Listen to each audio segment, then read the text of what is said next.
Hello, everybody. It's your boy, Jmulls of Jmulls Gaming. Here today, we're back in Xenoblade Chronicles 3. Not 1, not 2, definitely not X. We're here in 3. And today, I am continuing this series I've been doing of giving my first impressions for the game, but for specific parts of it. We've already talked about the game overall. We talked about the gameplay. Let's talk about the world, the set pieces, interacting with the world, which is honestly one of my favorite things about this game. Now, world design was always probably in my top 2 or 3 reasons that I loved this series so much.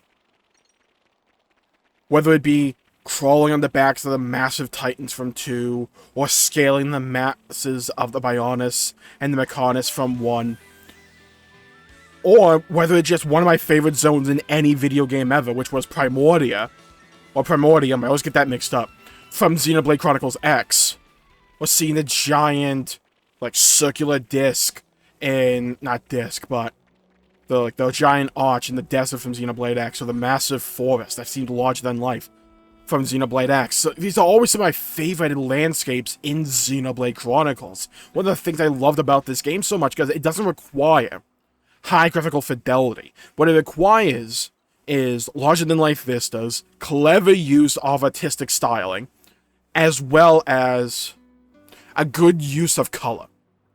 When to either use more vibrant, colorful aesthetics, or whether it is to use, more faded out, more subtle use of color to help deliver a story, because the game excels at environmental storytelling. Now, I thought this was just going to be a chest we found in the open world. I'll be right back. Right, so as I was saying before, I was so rudely interrupted by a side quest.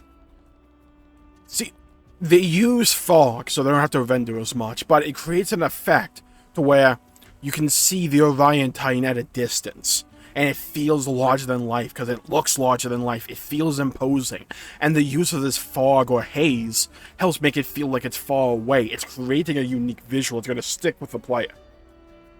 Or at least it sticks with me. And the thing I've noticed about Xenoblade 3 is the world feels far more interconnected than the other 2 games. Well, it feels more like X in this regard. Where, yeah, you have a map, right? I'm in Chapter 4. You have a map. And you have it split up into various regions. You have the E-tier region, you have the Forest region, and you have the Pentalus region. And these are the 3 regions I have so far. And there's a variety of different aesthetics in each of these regions. So we go to the E-tier region. Up here's the war-torn landscape from the beginning of the game. But if we go down here, say, let's go to Camo's Guide Port. Let's just go there real quick. All of a sudden you get a new perspective on everything. But again, it's retaining what Xenoblade does best, and that is having these larger-than-life, almost alien-like landscapes. You never see these kinds of formations, at least to my knowledge, in the real world. It makes it feel like a fantasy setting. It reminds me of Primordia, specifically, or the Bionis Leg, or Primordia from Xenoblade X. And you have these larger-than-life areas with little landscapes, and it might be a glorified corridor, because when you look at the map, right? This is basically a corridor, but it's the way they use a sense of scale, where there's so much here to actually explore. You can go down over there to that waterfall if you wanted. You can go up that cave. You can go up those rocks and try and make your way up there. You can go over here. There's a giant gorilla monster here that'll eat your face off right there. You're going to go all the way up here, go around. There's clearly something up there. Can you figure out how to get up there?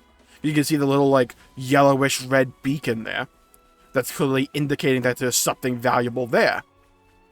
You can go up here, and then you can see on the far wall over there, because I'm going to collect these items I can use for a lot of either side quests or, other activities, like food and stuff like that. You can go all the way to this wall over here, and then at some point in the main story, you unlock the ability to climb vine walls. So all of a sudden, I've seen these walls in my entire playthrough up to this point. I can now climb them. So I have new places that I can explore. It makes the old zones you've already visited and that you've been visiting for side quests feel fresh and new. It's one of the beauties of the Metroidvania, Castlevania-esque genre of video game development, where you have the player go through, it's obviously not a Metroidvania game, but it's taking inspiration from games like that, or games like Spyro the Dragon, or specifically Spyro 2, where there are areas in the world that you just cannot have access to. You are locked out from because you do not have a specific power-up yet. So once you get that power-up, all of a sudden in your mind, things are starting to click. You're like, wait a minute, I remember there was this plateau region back in wherever the hell we are, back in the E-tier region, that I could climb. Well, I can climb now. And I remember that there was a quest marker up here. So now I have motivation as the player to go back to a place where I already was. I've been to this region before. And it gives me new motivation to explore it. Xenoblade 2 tried to do this, and it did it with the skill system, whereas every character had a certain amount of skills, and there were obstacles in the overworld you couldn't have access to, or gain, or, loot, or paths you couldn't access, unless you had a certain amount of skill net-wise, where you might need 10 super strength. One character might be able to get you 5, another character might be able to get you 3, another character might be able to get you 2, and another one might be able to get you 1, and combined you get to 10.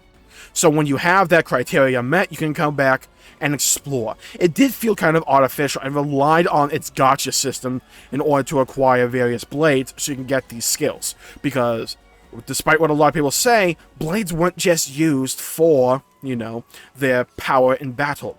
Some of them had skills you wanted to use. Maybe you just got lucky you had a bunch of super strength, but you didn't have a bunch of leaping for whatever reason. This game, you don't really have that issue, because it feels like they took the lessons from the world design from Xenoblade 1, 2, and X, took the good stuff, and left out the bad. So, for instance, that sense of Metroidvania-esque progression, to where you can come back and find whole new areas, they kept that, which was a good thing, but the bad part, which was the acquisition of getting those skills, was removed, and instead it was placed into the main story. So as you progress the main story, or you did like a hero quest, I forget which one climbing came from. So when you progress the story, all of a sudden, you got that Metroidvania-esque power-up. So you kept the good, removed the bad, and all of a sudden you have a better system. Crazy how that works, right? God, again, the visuals, the music. The music helps add to the sense of immersion. It helps instill a certain sense of feeling. It instills a tone towards the world you're at. The music going on right now, very calming, very relaxing, which fits the beginning of your journey. Sure, the story's really dark and depressing, but this area is very lush, vibrant, beautiful. So the theme, the music, fits that. You have a sense of wanderlust, a sense of the things being larger than life. I know I said that phrase a bunch in this video already, when you have the Orion Titan over there. There's a bunch of things about this world design that, on closer inspection, really helps create a cohesive whole to the world. Now, I do think I have one kind of slight issue with it, is that for the first, most of the game, up until 5 hours ago in terms of the main story for me, this was really the only skybox we had. And when you got closer, these things would get better. I mean, bigger. So, you have the Orion there, you have the Mechonis Sword there. Let's move to a zone that is closer to the Orion Titan. So, one day I'll open up the freaking map correctly. I'm still learning, by the way, how to do that. So, let's go to the Faunus region, and let's say we skip the desert bit, and we go all the way down, let's say... let's go to... right up here to the Sophronia tree. And let's go there real quick. Bit of a difference, isn't it? It feels larger, it feels more imposing. Because you're closer to the Orion Titan now.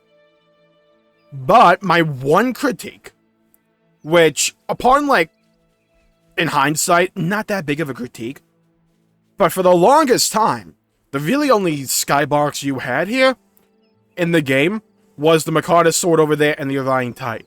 And I'm someone who, with Xenoblade, one of my favorite parts of the game is having all these different skyboxes I can see. In Xenoblade 2, every Titan had a different skybox. It all looked unique. It all looked beautiful just to look at. Now, I know it may not sound as important as, say, the gameplay or the story, and for a lot of people it's not. But I argue that video games are more than just the stories they tell. They are more than just the gameplay they have. They're a complete experience. And for me, Xenoblade, one of the strongest selling points of Xenoblade, was always the world. Because despite the Switch being less powerful than, say, a PS5 or an Xbox Series X or a high-end gaming PC, you're still able to push out some of the most beautiful environments I've ever seen in video games in the Xenoblade franchise, because they don't rely on graphical fidelity, they don't rely on high-res textures, they don't rely on any of that. They rely on artistic brilliance, and how to be able to set a scene, and how to encapsulate the player's will, their imagination into these environments, and makes them want to explore these worlds, explore these areas, and learn more about them. Because just through looking at them visually, they're so striking that they leave an imprint in the player's mind. That's important to me. And to me, that's an aspect of video games that is woefully underappreciated. It's just in terms of world building. Xenoblade 2, I thought they did a fantastic job with this. Xenoblade 2 has its faults, I'm not going to argue that. Personally, it's one of my top 5 games of all time, most likely. I don't really keep count all that much, but it's probably in that range of my top 5 all time. And one of the reasons I fell in love with that game was just because of every Titan I got to, I saw a whole new beautiful vista to look at. It was gorgeous. You went inside Orion, you had the light shining down from the openings in his, back, I guess. Bit weird when you say it out loud. You have Gormott with the grassy plains and the giant Gormott head over the horizon. It's giant, I want to say fins. Then you had Moradane. And you had this big lumbering beast just slowly waddling his freaking butt across the cloud sea. You had Tantal.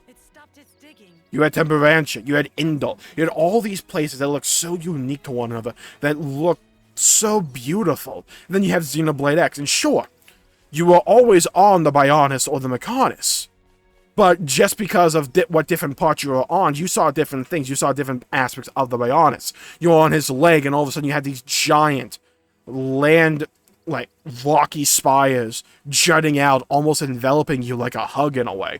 Not a hug, but you get my point. And here, yeah, you get some different things, but I feel like Xenoblade 3 does world building in a different way than the other games. It elects more in the style of Xenoblade X, where it has these very diverse locations pushed up against each other. So when you're in one zone, you look back, and I'm looking at the desert zone, and I'm looking, I explored over there, over there, over there, over there, over there, over there, over there, over there, and all that. I can see the road we walked, and that has value in of itself. It really, truly does. It's a different style of world building. It's a different style of artistic design than, say, 1 or 2. It's more in line with X, like I've been saying. But it does not mean it's inferior. But I don't think it necessarily makes it better. It's just different. It's a different style. And that style has its own strengths and weaknesses. If you wanted heavily diverse locations, you're going to get some of that, but not to the degree of, say, 2, in my opinion, where you had all these massively larger-than-life areas, and they could do that because each area was fundamentally supposed to be separate from one another. They didn't need to worry about building one cohesive world, because they could build a bunch of different worlds and have them connected by the Cloud Sea. I don't want to necessarily showcase all that much later on. I'm going to. But before I go to the next zone, I'm going to do a little bit of a spoiler. This is from Chapter 4. If you haven't gotten there, just understand that one slight complaint I just said, where it's not even really a complaint, it's mainly an observation, where I said the world kind of feels, samey after a bit, because you just keep seeing the skybox, and it does have value. Don't get me wrong, and seeing the Orion Titan and the Makata sword get bigger and bigger and bigger as you get closer to it. That has value in itself. It's different, not necessarily worse. But I'm the type of player that if I look at any one thing for too long, I get kind of bored with it. I like to have a bunch of different varied aesthetics. And going from, like, blown out wasteland to, you know, grassy plains, to desert, to grassy plains with some elevation.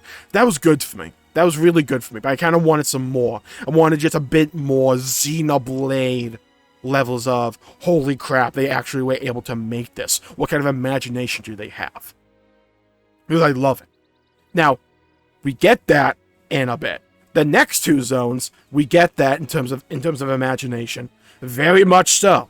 So, I'm going to go there now and just understand I freaking love the world design. I love the world building in this game. The visuals are fantastic. They're striking, they're diverse, and they're just... I love to explore this world for a variety of reasons. Because, before we go there, I haven't even talked about one of the best aspects of this world in compared to the other games. Except for, like, X. I think X did this a bit. And that is the level of amount of stuff. I know that made no sense. The amount of stuff in this world to actually explore. Oh my god. You have these containers that give you, like, Nopon coins, which are a very valuable resource if you turn into my last and first impressions of this game. Very valuable to have.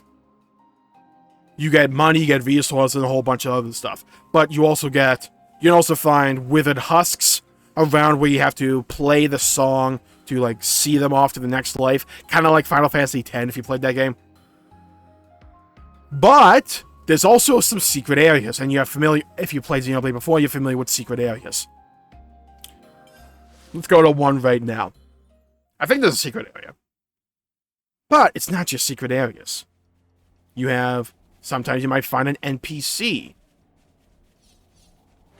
Sometimes you might find new puzzles to solve. And it's just a matter of... Sure, there's not much in this world mechanically to interact with. It doesn't need that, because what it has already makes me want to explore it. Because you don't need a bunch of mechanical complexity in the overworld to make it a fun, exploratory experience. How Xenoblade always got me to want to explore its world and just collect every little resource node I could was because it was so beautiful, I just wanted to see it all. That doesn't work with every player, and if it doesn't work with you, that's fine. You can just kind of hyper-focus on questing, if you wanted to. Or you can take your time and smell the roses, which I really like. This entire area over here, I just explored because I felt like it. Like, this entire area over here. I just explored it because I felt like it. I maybe had a couple of quests to do over here, but I just wanted to see. There were, like, sand traps that you can slide down. You can walk up massive, like, sand waterfalls. I guess called sand falls, which is kind of funny. But that's one of the things I love about this game, where it doesn't force you to feel like you have to explore the world. You explore the world because you want to. And if you don't have to. I like that. I personally do. So now, let's go see those other zones, yeah? Because I think I'm probably around halfway through the game at this point. I gotta go to this map. Let's go over to the Pentalus region. If you can see on the map, by the way, we are past the Orion Titan now. So we can go past it, but that's not just all. Let's go to the ruins of Cebu Camp. And let me tell you why I love this game. If you played Xenoblade 2, you know exactly where I am. We're inside Orion. But it looks so different than the Orion we all know and love from 2. This is what I was talking about when I said I love it when I get different skyboxes, because they help elicit a different sense of immersion for me. It helps make the world feel more diverse, more expansive. And stuff like this, where I fell in love with Xenoblade. We can go from the skyboxes I just showed you, and how beautiful they were, to a place like this in almost a blink of an eye. You have these ruins, you have, like, nature overgrowth. It's just absolutely gorgeous. It feels like a screenshot simulator. It really kind of does. The way you just want to go around and explore this area just to take screenshots. This is the type of stuff with Xenoblade, what I'm talking about. It's so beautiful, man. It's just so gorgeous to look at, to explore.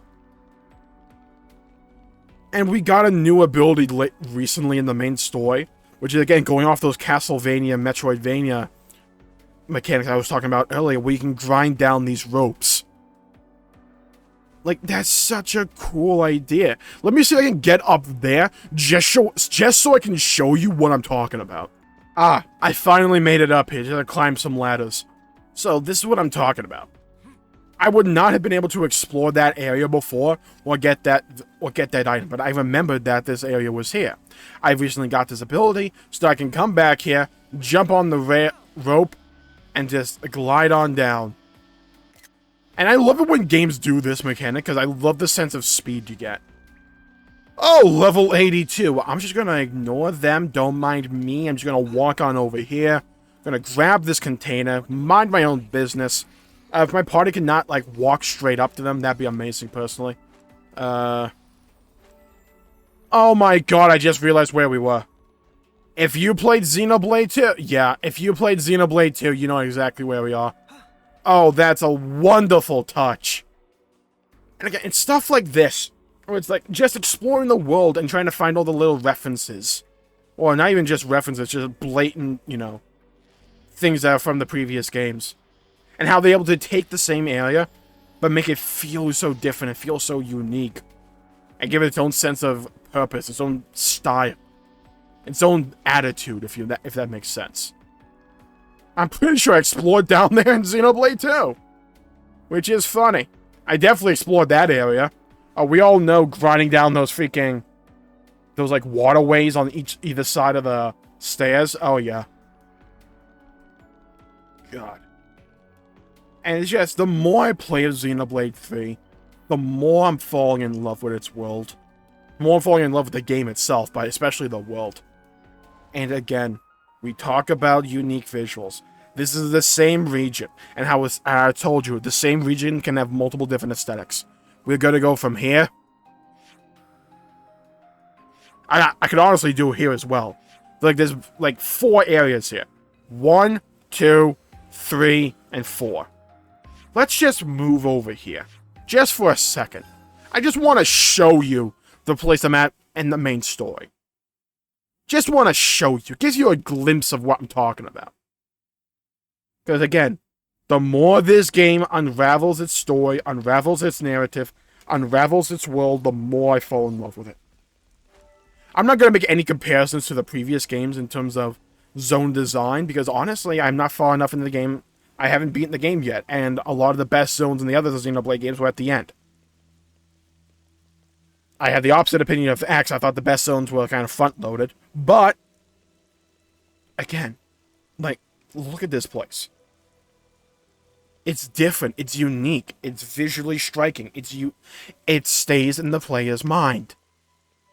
Where you're exploring these massive, looming ruins overgrown by life and nature and flora. Over this giant ravine area. But there's clearly some ruins from an advanced civilization like Earth. Fix this. There's so... It's just, this world is... It's beautiful to explore, it's wonderful to explore, it's a ton of fun to be in. And I just love this game, I love playing it. And honestly, the game has only been getting better. It really has. The characters have been getting better, the story's getting better, the world is freaking getting better, it's beautiful, it's wonderful. Xenoblade did it again. And honestly, not counting X, it's been so long since I played that game, I kind of forgot. I kind of forget. Xenoblade 3 compared to 1 and 2 might be my favorite world to explore. Now, I did say that I love the world and the zone design of 2.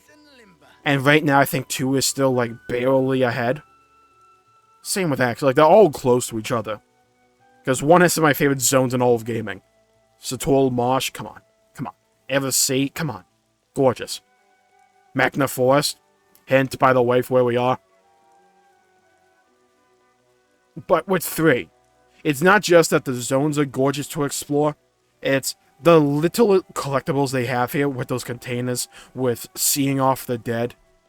The side quests we get. The questing overall in this game is far better than in any other Xenoblade game I've ever played, by the way. That's going to be a separate video because it deserves its own video because it's that much better. But being in this world is so fun, and I want to explore every little nook and cranny. That's what this game is making me feel. And when a game is able to make me feel like that, you know I'm going to love it.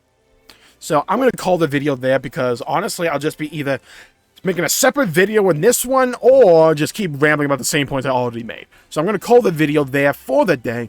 Thank you all for tuning in. My pleasure for making the video. Also, listen to this music. Oh my god. Stay safe out there, everybody. If you enjoyed this video, please leave a comment down below with your favorite zone that I've shown so far in Xenoblade 3.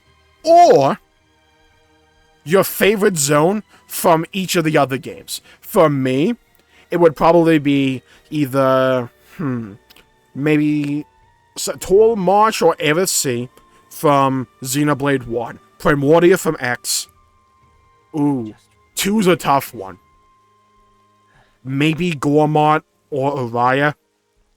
Those might be my favorite. Well, also Mortha, but come on, it's Mortha. And for this game, ooh, that's a hard one. Because they're all high up there for me. But if I would have had to say any one zone in terms of how I think it looks visually, it might be the one I showed before, where you were close to Araya, but it was so large and imposing. And yeah, like I said, I get bored of looking at the same skybox over and over and over again.